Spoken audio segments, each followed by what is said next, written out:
Hey boomers, this week Lonnie had asked us to talk about the subject of plateaus and setbacks and whether or not we've run into any during this challenge or in our personal life and kind of how we deal with those. I would say the only real setback that I've experienced so far that at least is coming to mind at the moment during this challenge is when I went out of town on a business trip.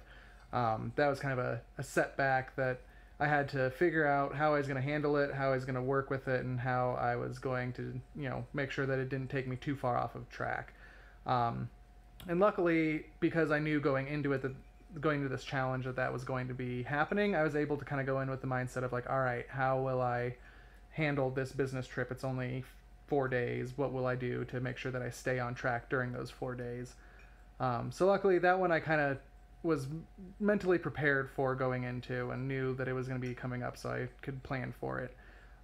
In my personal life, whenever I do, encounter a setback or a plateau, I don't think I'm not the type of person that it really gets to all that often. I can't say it doesn't ever happen. I try to kind of be more of a go with the flow type of person, but it comes in handy having a wife like Allison, who definitely is someone that plateaus and setbacks don't affect her at all, and she's there for me to like help kind of ground me and remind me when I'm getting in my own head and freaking out about a setback or something. She kind of reminds me like, hey, this isn't the end of the world. This isn't the worst thing that could ever happen. How are we going to adjust course and move on from here?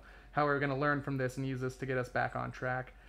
And so that's probably one of my biggest secret weapons, I guess, is my wife. And I would really recommend anyone that is going through this challenge or just anything, find someone in your life that you can go to when you encounter these setbacks and plateaus who will keep you on course and get you back on track and kind of help ground you and remind you that like the world isn't ending just because you're not seeing the results or the progress that you wanted to be seeing.